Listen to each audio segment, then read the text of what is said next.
ce que tu allais dire, voilà. Et voilà, du coup, je te passe la parole. Voilà, en fait. alors je demande votre indulgence parce que souvent, c'est pas moi qui parle. Moi, j'organise, mais je parle pas. Donc, cette année, on innove.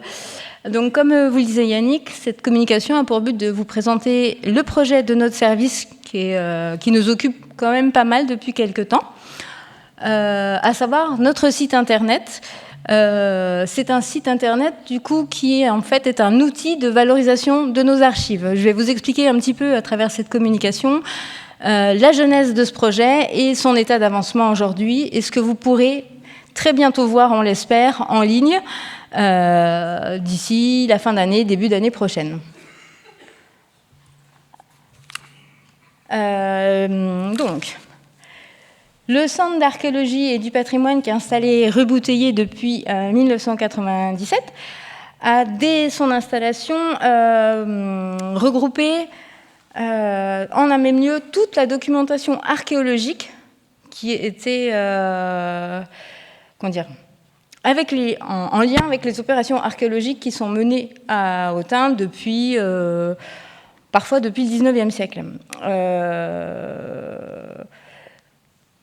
On a même tenté, en fait, de centraliser dans un même lieu toutes les archives de fouilles qui pouvaient être conservées au musée anciennement et au service régional de l'archéologie. On a essayé d'être un peu exhaustif et de concentrer tout ce qu'on pouvait avoir. Il se trouve qu'on en trouve encore aujourd'hui et qu'on a encore des dépôts qui se font actuellement. Donc ce fonds était déjà très volumineux et très hétérogène. Depuis 2014, on a une convention entre les archives départementales et le service régional de l'archéologie qui reconnaît le centre archéologique comme lieu de dépôt habilité à conserver les archives en lien avec les opérations. En théorie, normalement, tout ce qu'on appelle documentation archéologique, c'est-à-dire les minutes de fouilles, sont censées être versées aux archives départementales. Là, comme nous, on a un dépôt de mobilier, on conserve les archives qui sont liées à ce mobilier. Cette documentation, comme je vous l'ai dit, est très volumineuse. On parle de 256 rapports d'opération, 92 mémoires universitaires, mais surtout 734 plans qui sont de divers formats sur différents types de supports, rangés dans 97 rouleaux et 14 mètres linéaires de minutes de terrain répartis dans 197 contenants.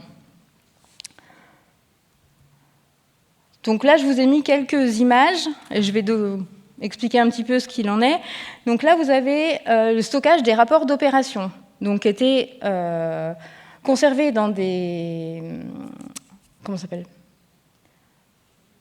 Des dossiers suspendus, donc dans des meubles spécifiques, mais à ce moment-là, tout était mélangé. Les rapports d'opération, les documents administratifs et les documents scientifiques. Donc tout était rangé au même endroit, mais classé par numéro d'inventaire de l'opération. J'y reviendrai tout à l'heure.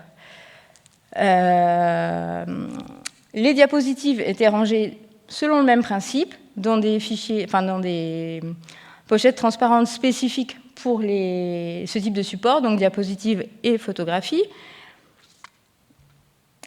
Là, vous avez le rangement des rouleaux à plan. Donc vous imaginez bien qu'en fait, la consultation, elle n'est pas hyper aisée. Et la documentation primaire est rangée dans des contenants assez divers, dans les sous-pentes du service archéologique, pour ceux qui connaissent.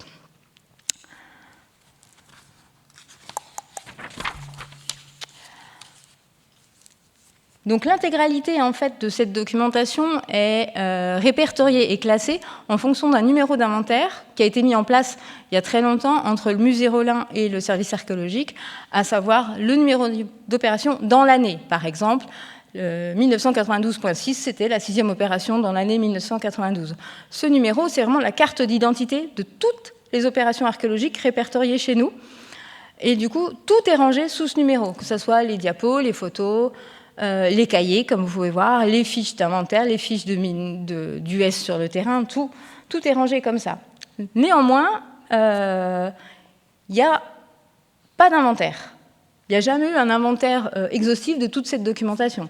J'en ai fait un quand je suis arrivée en 2003, un inventaire qui était essentiellement un inventaire papier, qui était comme celui que vous avez ici, sur la... Ça marche comment? Ici. Et on avait aussi tenté de faire un inventaire des diapositives, c'est-à-dire des 15 000 diapositives, et à ce moment-là, c'était sur l'ordinateur qui était au service, qui était un Mac. Autant vous dire qu'aujourd'hui, ce Mac il n'existe plus, et les disquettes sur lesquelles toutes ces données étaient conservées ne sont plus lisibles non plus aujourd'hui. Donc en fait, on n'a plus d'inventaire.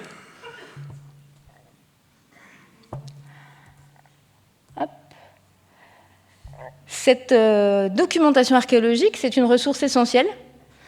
Essentielle parce qu'en fait, c'est ce qui reste de ces opérations archéologiques, de ces fouilles, ces diagnostics qui ont été réalisés.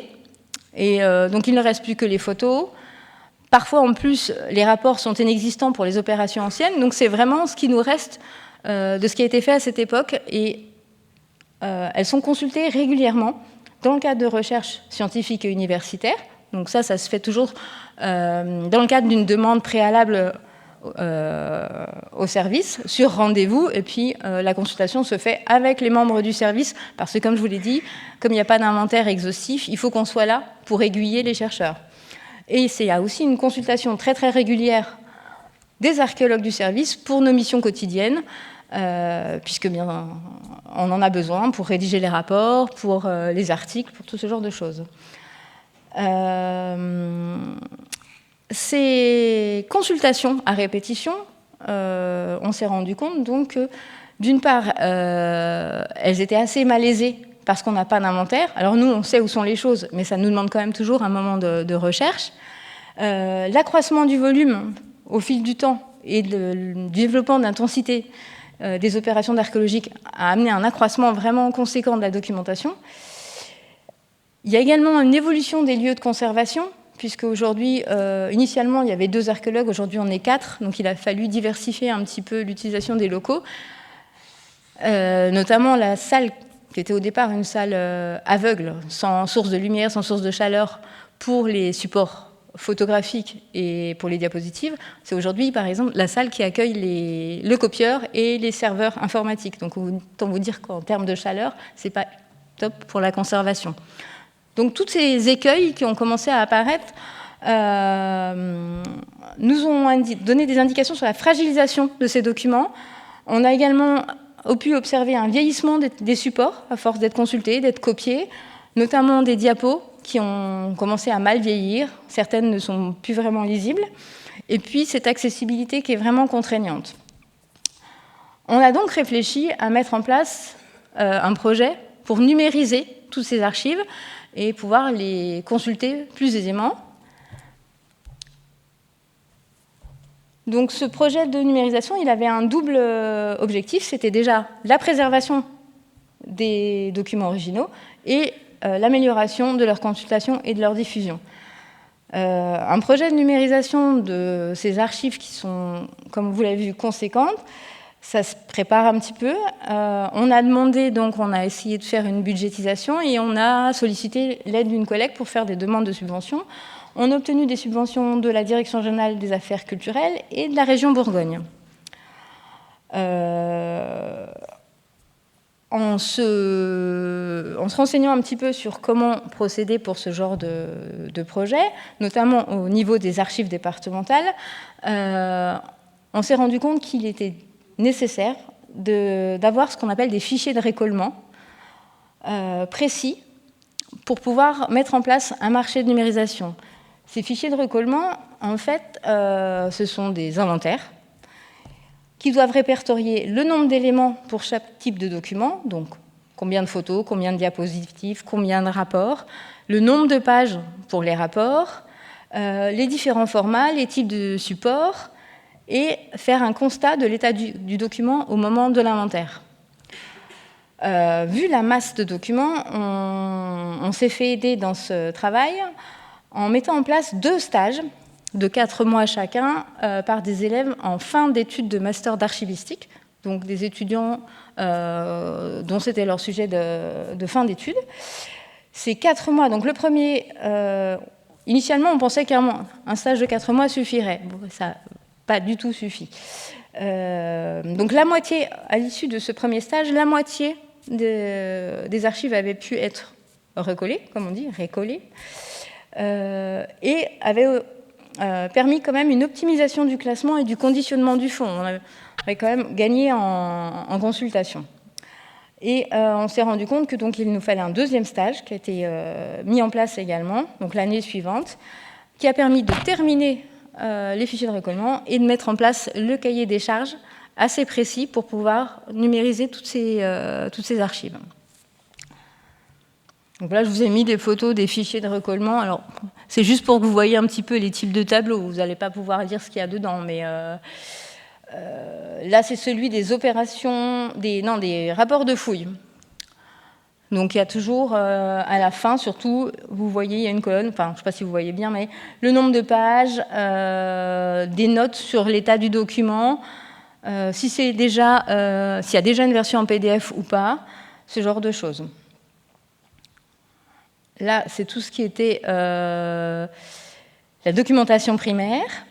Donc, la documentation primaire, c'est vraiment, je crois que c'était le type d'archive la plus compliquée parce qu'il y a vraiment des supports très, très divers. Ça peut aller de fiches ou de cahiers manuscrits au crayon de papier, à des fiches d'US écrites également au crayon de papier, à des petites fiches cartonnées avec des photos qui se décollaient, des fiches avec des morceaux de scotch rafistolés. Donc, l'état du document, la description d'état du document était très importante pour le prestataire ensuite qui allait réaliser la numérisation. Ici, vous avez les diapositives. Donc là, par exemple, le site du pavillon Saint-Louis en 1986, le total, 851 diapositives. Donc à l'issue de ces 2 stages et de la rédaction du cahier des charges, on a pu lancer une consultation et le prestataire a été retenu. On avait prévu 2 phases de numérisation distinctes qui ont pu être toutes les 2 faites la même année. Donc, comme la numérisation était externalisée, on avait envisagé à un moment de faire venir les machines sur place pour éviter de sortir nos archives. On s'est vite rendu compte que ce n'était pas du tout envisageable au niveau des coûts, parce que ça faisait doubler les coûts avec l'hébergement des gens qui venaient travailler sur place, ce genre de choses. Donc, on s'est résolu à laisser partir nos archives. Maintenant qu'on savait exactement, grâce à ces tableaux, ce qu'on avait, dans quelle quantité. Néanmoins, un gros travail de préparation a été réalisé en amont du départ de la documentation. Donc le contrôle des documents avec les fichiers de recollement, il y avait quand même quelques petits ajustements. Leur conditionnement, l'étiquetage pour que ça parte correctement. L'étiquetage était d'ailleurs associé à un autre inventaire qui était envoyé au prestataire qui, lui, faisait un second contrôle à l'arrivée de la documentation sur place pour vérifier qu'on était bien raccord sur ce qu'il y avait à faire. Voilà l'image du contrôle. Conditionnement et étiquetage. Ça, c'est quand ça part en voyage.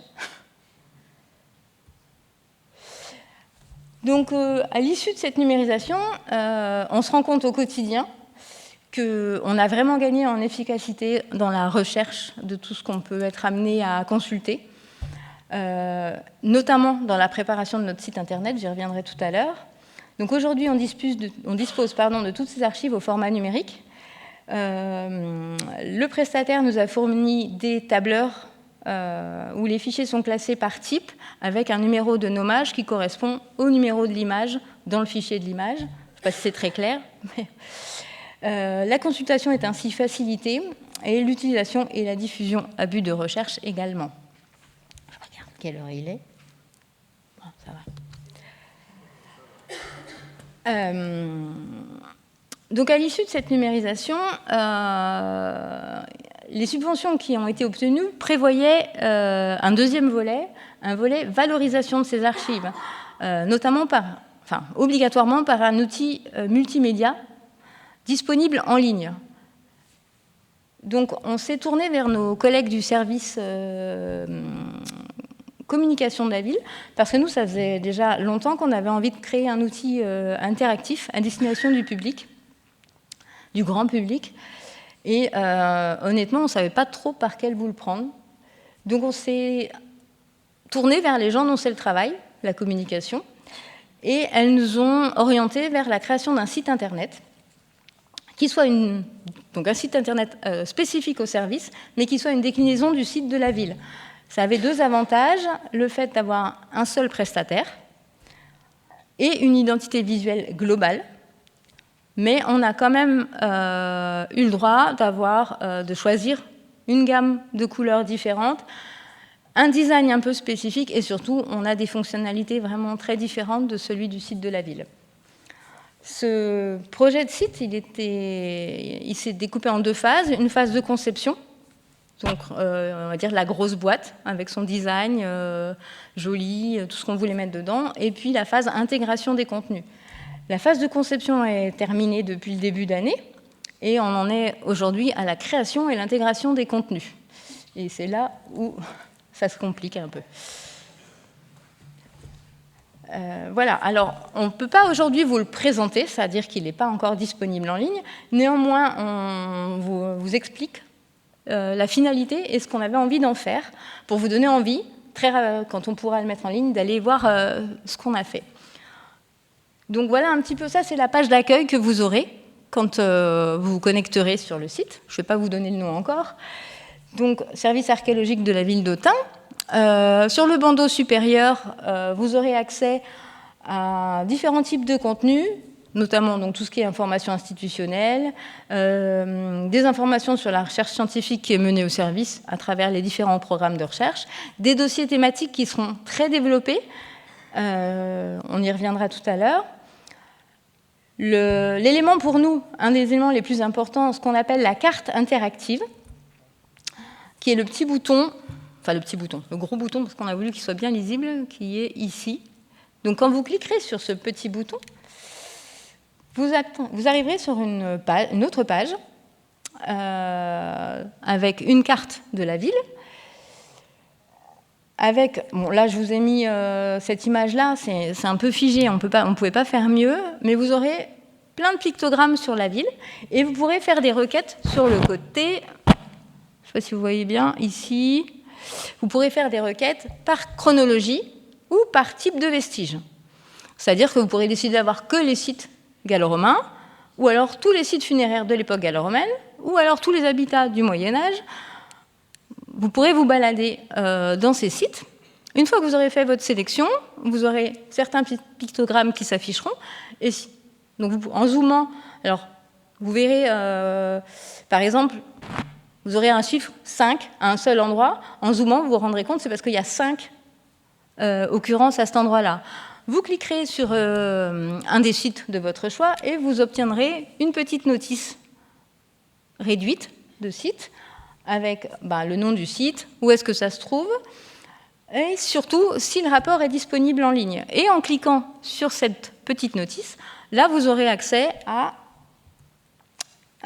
donc ce n'est pas les bonnes images, je vous rassure, une notice plus détaillée avec une image principale, un texte et une galerie de photos dans laquelle vous pourrez retrouver les archives qu'on a fait numériser. Donc selon les sites, vous pourrez avoir des photos, des plans d'archives, plein de choses, en fait. Tout ce que nous, on aura jugé intéressant de mettre. Et c'est à ce moment-là, puisqu'on en est à cette étape, qu'on se rend compte du bien fondé de la numérisation. Et ça nous a permis, nous, de retrouver des archives qu'on n'avait plus en tête et même des choses qu'on ne connaissait pas. Donc voilà. Et vous aurez également accès... Donc normalement, les rapports d'opération, quand ils sont disponibles et numérisés, seront consultables. Pas téléchargeables, mais consultables. Et vous aurez sur le côté, ici, une série de liens vers des articles qui, eux, seront téléchargeables. Donc ça, c'est pour la carte.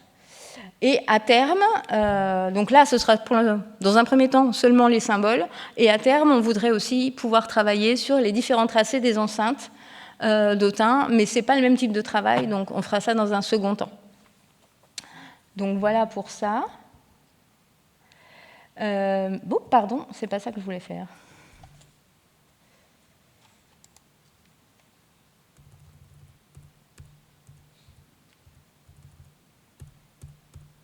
Faut que j'aille jusqu'au bout. Voilà. Dans les différents autres types de contenus, vous aurez ici, je ne sais pas si vous voyez là, un autre accès au dossier thématique, mais avec les visuels, donc un peu plus sympathique pour se promener, que vous pourrez faire défiler. Vous aurez également ici un accès à un kiosque numérique, c'est-à-dire toutes les archives qu'on va mettre en ligne, téléchargeables notamment. Vous retrouverez donc des articles qu'on a écrits dans des colloques, également toute la série des actes des journées qu'on distribue tous les ans, mais au format numérique. Et vous aurez également ici, dans la partie en bas, un lien vers nos réseaux sociaux, et puis en bas, un accès à nos partenaires. Voilà. Je ne vous dévoile pas encore les différents dossiers thématiques parce qu'on travaille actuellement dessus. Ce sont des choses qui seront évolutives. On en a un certain nombre qu'on a déjà prévus qui sont rédigés, qui vont être intégrés prochainement. Et puis, ce sont des choses qui seront évolutives en fonction de nos actualités, de l'actualité de la recherche, ce genre de choses.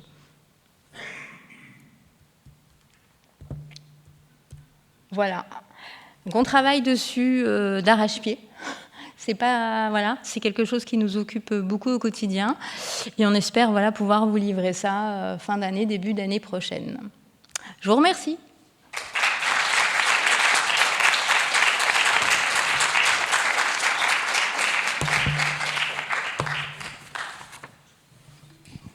Merci pour cette belle présentation très claire. Voilà, je ne sais pas si vous avez des questions. Je vais vous passer le micro. J'aurais voulu savoir s'il y avait un accès prévu, différent pour les scientifiques, les chercheurs, et pour le tout public, ou est-ce que la porte d'entrée est la même pour tous ? Alors, je suis désolée, j'ai un problème d'audition. Il faut vraiment que vous parliez plus fort. En fait, madame se posait la question de savoir s'il y avait une entrée pour les chercheurs et une entrée pour le grand public, ou si c'était la même. En fait, on a vraiment souhaité faire un site grand public. Donc, il n'y a pas d'accès différencié. C'est un petit peu à l'instar de ces journées-là. On a voulu que les communications présentées soient à la fois scientifiques, mais on a beaucoup d'Autunois qui viennent écouter les communications. Enfin, c'est un peu sur c'est un petit peu sur cet esprit-là qu'on a souhaité faire. Et puis voilà. Bon, après, on a adapté, notamment pour les notices, on essaye d'adapter un langage. On va essayer de ne pas parler en jargon archéologique. Dans notre méthodologie de travail, en fait, il y a des termes qui reviennent souvent. Voilà. Ouais. Mais on a rédigé. Enfin, Yannick fait une grosse partie des rédactions. Tristan, Antoine et moi, on rédige également. Et on a une phase où on fait relire à des collègues qui ne sont pas archéologues, mais médiateurs, notamment dans le domaine culturel, afin effectivement de rendre ça le plus facile possible pour le grand public. Parce qu'on a bien conscience qu'on a parfois des tics de langage propres à notre activité professionnelle, et donc on essaye de s'en affranchir, et donc on fait relire. Donc c'est pour ça que les notices seront plutôt grand public, effectivement, avec des photos, mais en même temps, on peut y trouver la documentation scientifique, à savoir des rapports qui sont consultables. Donc là, avec le jargon qui va bien pour ceux qui s'intéressent, quoi.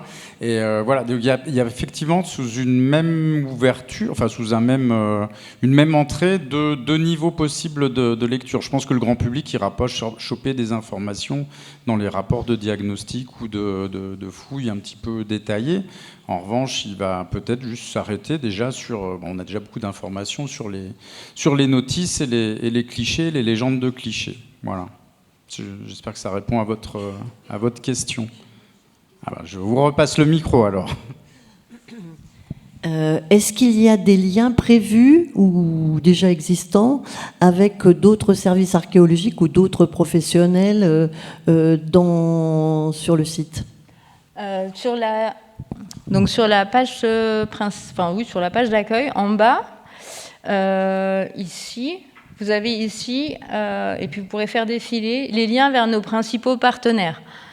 Alors, c'est-à-dire donc la ville d'Autun, le Panoptique, les prestataires, nos partenaires archéologiques, notamment Archéodunum, l'INRAP, Humaniste, la Légion 8, ce genre de choses. On peut pas développer trop, mais voilà, c'est nos partenaires pas particuliers. C'est ça. Non, mais mais c'était pour toi, Loïc. C'est ça, c'était une dédicace en fait, quoi, voilà. Mais avec nos principaux partenaires, oui, voilà.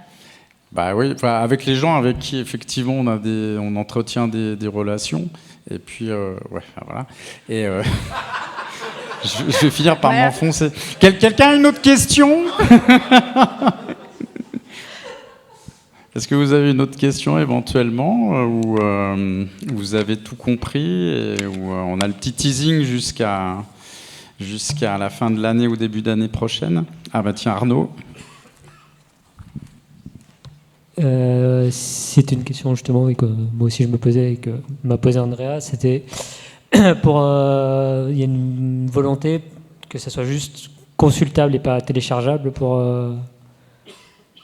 les rapports, les choses comme ça. Pourquoi consultable et pas téléchargeable? C'est pour éviter d'avoir des images réutilisées. Pour éviter d'avoir une réutilisation de l'image qui soit pas toujours ou du texte qui puisse être récupéré sans être comment dire. Ouais, voilà. Disons que c'est en fait ce type de rapport est public, hein, tout le monde peut le consulter. C'est même la loi, hein, c'est la législation. Tout le monde peut consulter ces rapports-là. C'est l'utilisation qui pourrait en être faite. Et c'est l'utilisation éventuelle qui pourrait en être faite. Venant d'en discuter effectivement avec. C'est une réflexion qu'on s'est fait assez tardivement d'ailleurs. Oui, mais venant d'en discuter avec le service régional de l'archéologie, son représentant qui s'excuse d'ailleurs, en fait, non. Du coup, on est plutôt, c'est plutôt bon dans ce qu'on a réfléchi. Et je ne sais pas dans quelle mesure c'est possible de faire ça, mais c'est pas possible pour, comme des revues, de notifier par exemple la structure académique ou professionnelle à laquelle on appartient pour pouvoir télécharger les documents. Je crois que c'est certaines revues comme Gistor, etc., où on dit on vient de telle Si on avait école. envisagé ça, de mettre une mention qui dise, pour ça il faut prendre contact effectivement avec la structure et expliquer dans le cadre de la demande. Oui, ce qui est beaucoup trop long pour prévoir tous les cas possibles. Mais dans ce cas-là, il faut qu'ils nous contactent, quoi. Oui. En fait, c'est ce qu'on pensait. Enfin, on n'a pas encore finalisé le truc, mais pour on peut, et ça a été prévu et envisagé, en fait, de prendre contact avec le service pour savoir, dans quel cadre, en fait, on aimerait bien avoir tel ou tel. Rapport d'intervention. Dans la partie info institutionnelle qui présente le service, je crois que c'est là qu'on avait prévu de mettre un petit encart. On avait prévu de faire un petit encart, ouais. Après, il faut quand même sécuriser parce qu'on peut copier à peu près n'importe quoi. Je suis désolée, Muriel, mais... même si c'est pas... Ce que je disais, c'est qu'il faut quand même bien sécuriser parce qu'en fait, même si c'est pas téléchargeable, on peut piquer à peu près n'importe quoi parce qu'en fait, on peut faire des copies-coller... Et par contre, il y a une manière technique qui permet d'empêcher justement le copier-coller si vous voulez vraiment protéger, parce que sinon on peut faire ce qu'on veut. Même si c'est pas téléchargeable. C'est juste un peu plus long et on peut perdre des formats de restitution, mais on peut tout piquer. De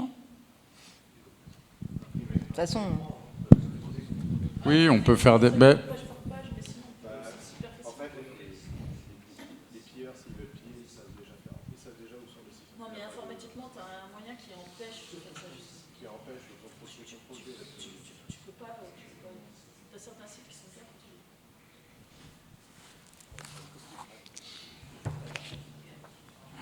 Ouais, c'est ça. Et puis il y a vraiment enfin voilà, la législation indique que ces documents sont publics. Alors, sauf certains évidemment rapports de diagnostic, quand la fouille n'est pas réalisée, quand il y a des sites un petit peu sensibles qui n'ont pas encore été fouillés, bah, évidemment qu'on ne va pas mettre les informations en ligne pour éviter les pillages en fait. Mais voilà, il y a quand même une petite réflexion derrière. Mais non, oui, on ne travaille pas à l'armée. Et puis l'idée, c'est quand même que l'information se diffuse et puis que les gens puissent réutiliser des données pour faire avancer la science, en fait. Voilà, c'est un peu l'idée. En fait, c'est un peu l'idée qui préside au site, en fait, c'est qu'on a plein de choses, chacun dans des serveurs qui sont un petit peu qui dorment. Et l'idée, c'est un peu de les sortir de ça pour les proposer aux gens et avec différents niveaux, en fait, grand public et chercheurs. Et s'il y a des documentations, et si on peut inciter aussi à se dire, bah tiens, des chercheurs qui se disent, ah bah tiens, on ne savait pas qu'il y avait ça en fait à Autun, découvert par ou le service ou par des partenaires, par l'INRAP, etc. Si on peut être une porte d'entrée pour favoriser en fait des échanges ou des collaborations, ben banco quoi, on y va quoi. Voilà, c'est un peu ça. Enfin, c'est un peu ça l'esprit. Alors, je te repasse le micro. Et donc, les calques superposés qui permettront de savoir quelles sont les différentes cartographies de la ville au fil des siècles, c'est le deuxième temps, c'est ça, Angélique ?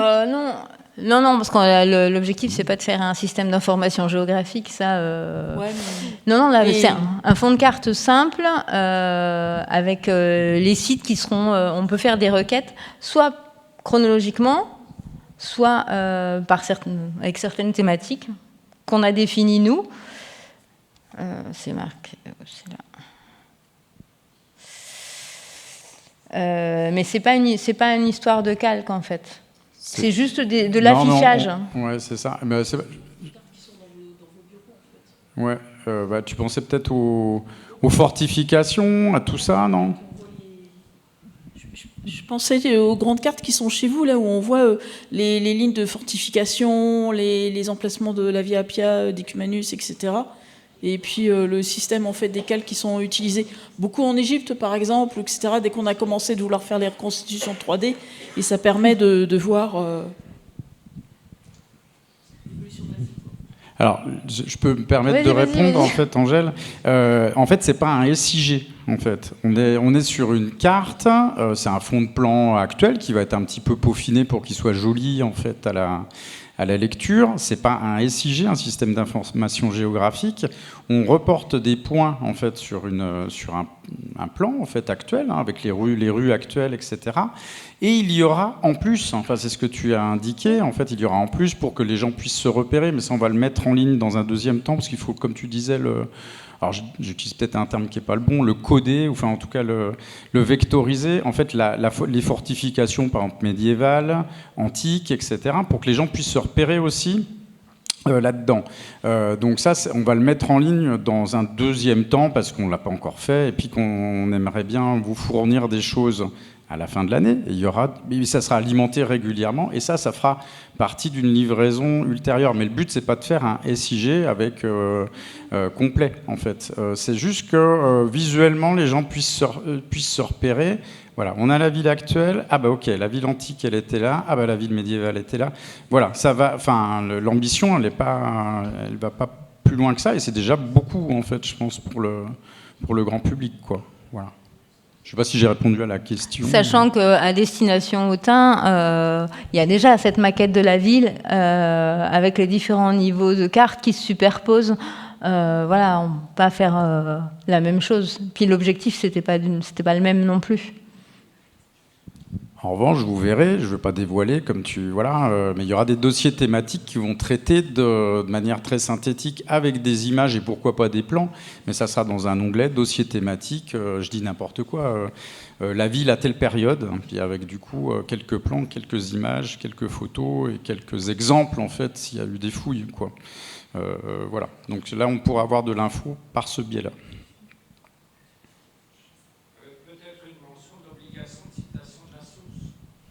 Mais ça, de toute façon, oui, évidemment qu'on va rappeler. On est d'accord. Vous vouliez compléter, non? Peut-être, non. Ouais. Ah oui, non, mais oui, bien sûr. Voilà. Est-ce que vous aviez d'autres points, interrogations? Sinon, on peut dire que on clôt les conférences pour aborder la deuxième partie de... Et on donne rendez-vous aux gens qui ont pris rendez-vous cet après-midi pour les visites à 15h, donc devant le centre de conservation rue des Tanneries. Voilà. Merci à vous.